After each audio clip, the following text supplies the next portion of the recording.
you very much for the opportunity to be here and speak with you. I feel a lot of a heavy obligation here to being the first speaker to get things going.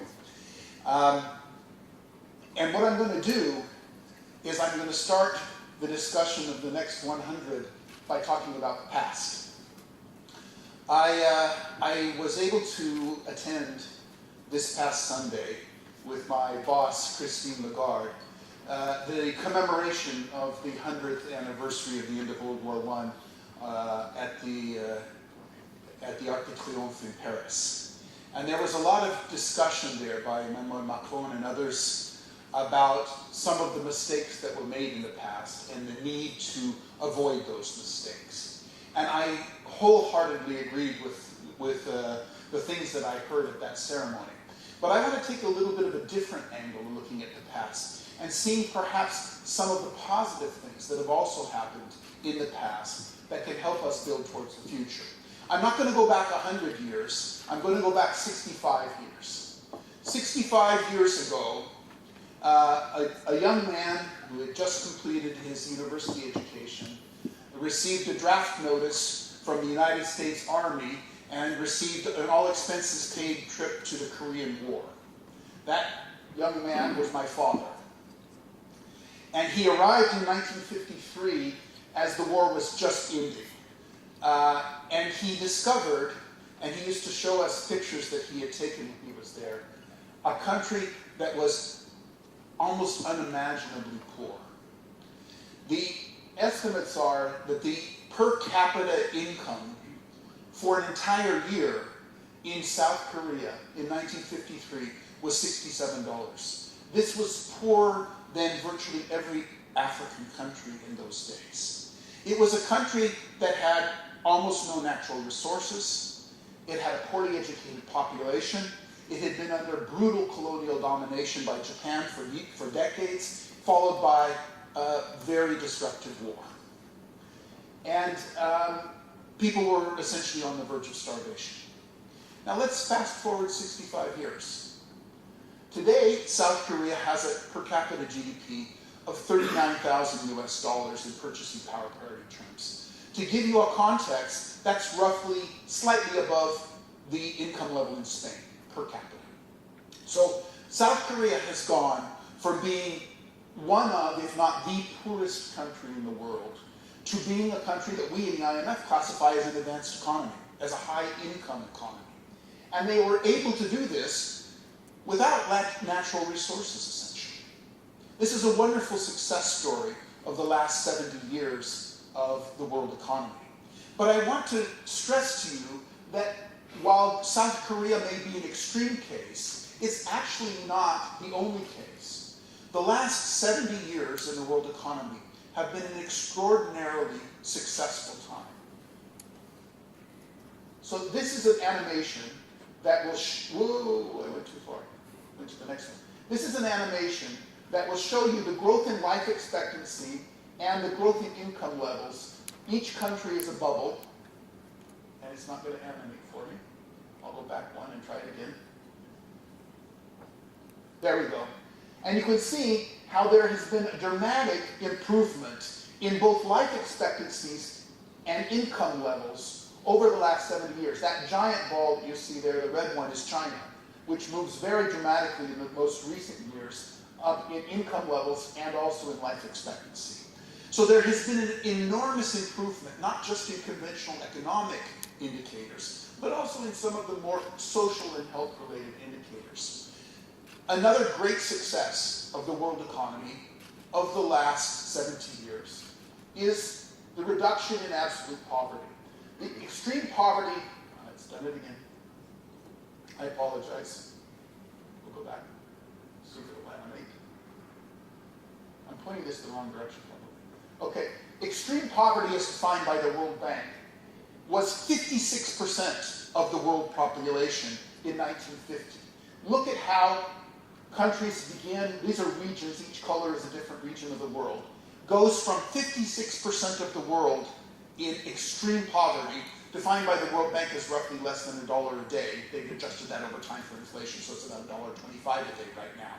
But world extreme poverty has gone from 56% to 11% over the last 70 years. A dramatic improvement in poverty rates around the world. And you can see a big chunk of that, this big pink area is Asia. A big chunk of that is 1 billion Chinese moving out of extreme poverty over the last couple of decades, and several 100 million Indians moving out of extreme poverty over the last couple of decades. Here we also see that infant mortality has also dropped dramatically. You'll notice that many countries had an infant mortality rate of about 300 deaths from every 1,000 births in 1950. And look at how this has dramatically declined over the last 70 years. We have a huge reduction as countries begin to move up the income ladder in infant and child mortality. Another huge achievement of the last 70 years in the world. These incredible achievements have a number of source factors, and I'm going to concentrate, of course, on the economic ones. We have, I guess now, 6 other areas that will be discussed in this symposium, and I'm sure that other presenters will be able to cover their areas. But let me talk about the economic drivers, some of the economic drivers of this incredible improvement over the last 70 years. One is an opening of international trade. Coming out of the Great Depression and World War II, some very insightful people, including the famous economist John Maynard Keynes, got together in a hotel in rural New Hampshire in the United States called Bretton Woods and set out a post-World War economic order, which included an organization to help promote opening of trade, the World Trade Organization, an organization to help deal with macroeconomic stability and crisis problems, the International Monetary Fund, and an organization to help countries rebuild after the war and developing countries to improve their conditions. And one of the things that they did through the WTO and previously the GATT was the opening of international trade. Another huge factor, of course, has been technological advances, and I'll be talking about that a little bit more in a minute. A third crucial factor has been rising educational and skills levels and improved worker health. You saw some of the statistics there, but in the case of Korea, that's basically all Korea had, was people. And by investing in those people, higher education levels, higher health care levels, they were able to undertake that tremendous transformation I talked about a minute ago. A lot of investment in new capital, new equipment, new machines has helped drive this tremendous economic growth of the last 70 years. And finally, I would argue, better economic governance. Individual nations and the world as a whole do a better job of managing their economies than they did 70 years ago. We've learned a lot in the economics profession about how to have more stable economic situations. We're not perfect in that area, but I think we've learned something over the last 70 years. This is just a chart to illustrate how technological change has played an important role in this process. And this is just a logarithmic growth pattern, so these are sort of showing you how GDP has gone up over time in logarithmic terms, and how that interacts with important innovations over time. And I would argue that important innovations over time have been one of the main driving factors in sustaining this unprecedented economic prosperity in the last 70 years. However, not everything is all rosy, right? We actually live today, I think, in a pretty pessimistic time. People talk a lot about what's wrong with the world and not quite so much on what's gone right in the last 70 years. And there are good reasons why they're pessimistic, because not everything has gone right. We've had the worst recession since the Great Depression a decade ago, with things like collapsing of banks, people losing their homes, collapsing of markets, and businesses going out of business and people losing their jobs. We've also seen a tremendous increase in the level of CO2 emissions that is driving a global warming phenomenon that could endanger the economic, not to mention the ecological future of our planet. And you can see that there are some countries that have had very high emissions for a long time, but in recent years, as economic growth has taken place, that big red ball of China is moving up the ladder on CO2 emissions, and that poses a huge challenge for us in the future. We also see a phenomenon of increasing income inequality in many parts of the world. I've just drawn 3 lines up here, which are Asia, North America, and Europe. In each case, income inequality, as defined here by the percentage of income going to the top 10%, has increased, and in some cases very sharply. Look at the North American chart, where we start with 34% of the income going to the richest people in 1980, and 30 years later, 47% of income is going to the top 10%. This is driving discontents in the modern economy, and very legitimate discontents. Technological advances, which has helped drive the growth of the past 70 years, have also some negative potential side effects. We've recently done some research in the IMF looking at what is driving a decline, which is pretty widespread around the world, in the share of total income going to labor as opposed to going to capital. And what we find is that this blue segment here for the advanced economies, which by the way include the Czech Republic, this blue area represents the effect of technological change on the decline of incomes to labor. Which one is it? It's the yellow one represents the trade effects. So there are some trade effects, but even more important in the decline of labor share has been the impact of technological change. So there are some negative side effects, even to the very good developments of technological change. You can see here that jobs that are intensive in non-routine cognitive skills, that is to say, doing things with your brain that are not repetitive, having to think in new ways, is becoming increasingly remunerated in our world economy. And people who are doing more routine tasks, even if they're cognitive or if they're manual, are actually seeing their income levels decline over time. We see a similar phenomenon with employment, where employment in routine tasks is falling and the premium on cognitive activities is rising. As a result of this, we see a lot of discontent in the world economy today. People think that the current world economy is not working for them. It's maybe not a majority of the population, but it is a majority in some countries in the US. And there has been a movement towards, among other things, populist movements of both the right and the left to try to find other solutions. Where does the world economy go from that? I mean, this is something that I would ask you in your Next 100 discussions over the coming day to think about. Broadly speaking, I would say there are two main options. Continuing the way we have been is not a sustainable option. We've either got to reform the current economic system, or we're going to throw out the system and do something else. I'm a strong advocate of reforming the system and not throwing the system out. I think that we have so many gains from the past that we don't want to throw away.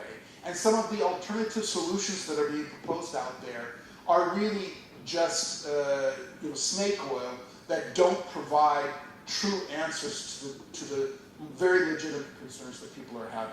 So let me just talk for a few minutes about some of the aspects of reforming the system.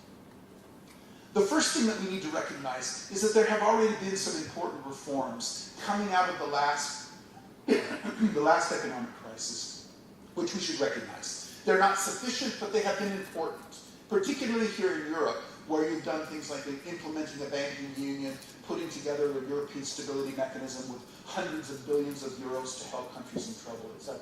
But broadly speaking, we've as a world, we have tightened banking regulation and we have much better banking supervision than we had a decade ago because of the problems that were generated by the banking system before the last crisis.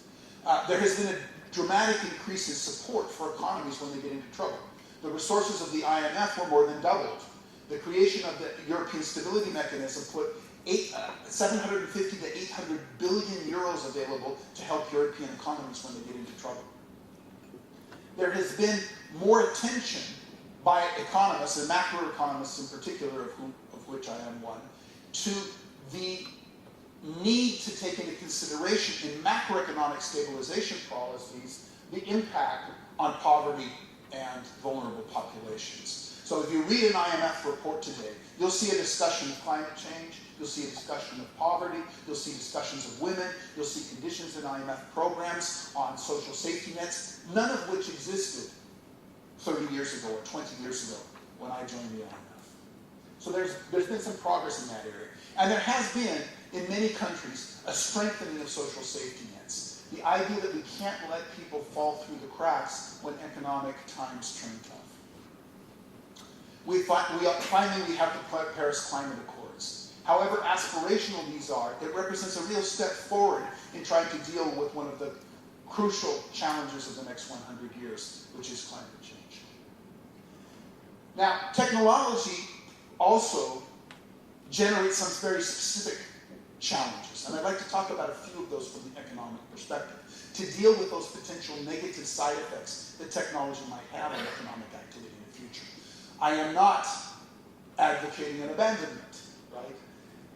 But I think we need to do a better job of dealing with what we economists call externalities, those negative side effects that technological change can have on people. Technological change, the research shows, is enabling work opportunities for people and firms are high, but it is also disruptive when they're low. So people that are in a situation where they don't have a lot of education or they don't have a lot of opportunities actually are more likely to be losers from technological change than people who are highly educated or live in areas where there are high economic opportunities. And we can't ignore that fact when we talk about technological change. The rise of the so-called sharing economy, the Ubers, the Airbnb, the Mechanical Turks of the world, are changing in a fundamental way the way in which workers relate to management or to businesses. I mean, the way Marx would have put it is it's changed the fundamental relationship between workers and capital.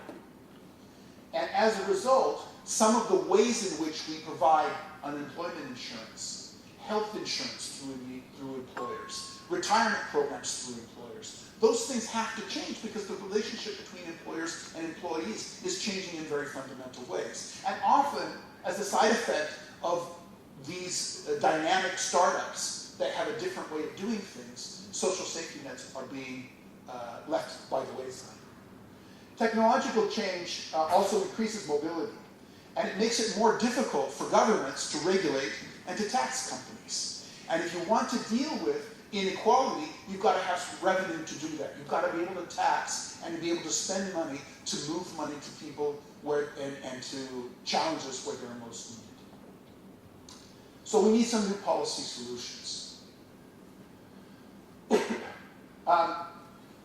One thing that I think would be important is to make sure that economies are as flexible as they can be, because the pace of change is accelerating.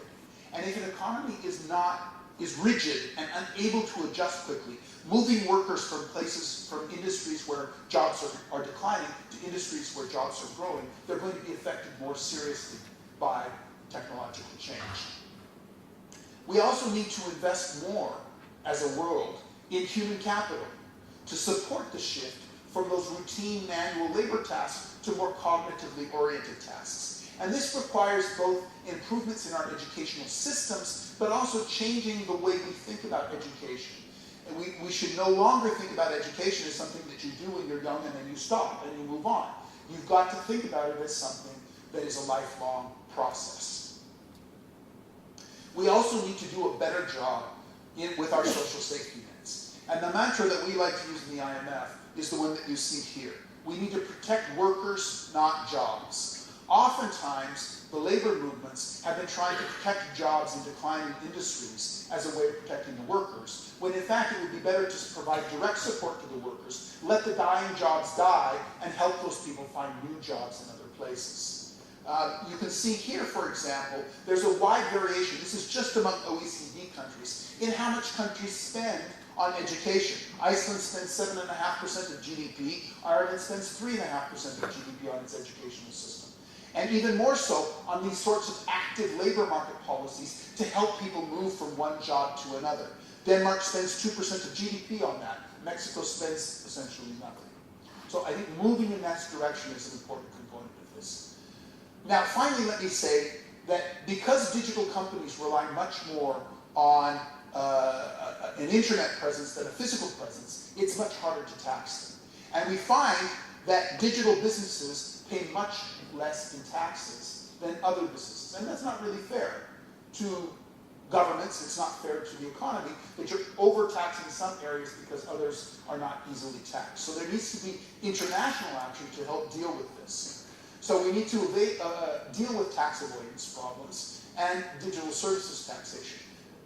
We also need to think about using the tax system to help deal with the climate problems as well, with global carbon taxes or capping trade regimes. Finally, we need global cooperation to address concerns around data and cybersecurity. So let me just conclude with a couple of quotes for you. The first one is from my boss, Christine Lagarde. And she says, we could foster international cooperation that is more inclusive, more open and representative, and more effective in delivering for people. And I believe that we need it more than ever to address the challenges of trade, turbulence, and trust. When we sail together, we are stronger, nimbler, better able to steer the ship through rough waters. I think we have some rough waters these days. Many people are discontented, and there are movements who want to sort of undermine the progress of the last 70 years in global governance, in economic and technological progress. And we need to do a better job together of addressing those concerns. And finally, in these dark times, let me conclude with a quote from Melinda Gates when she was discussing the hundreds of millions of dollars that the Bill and Melinda Gates Foundation has spent over the last couple of decades in helping the poor. Melinda says, there's a gloomy, dark narrative in our headlines. And I'm not saying every place is great. Believe me, it's patchwork. But life in general is getting better. Thank you very much.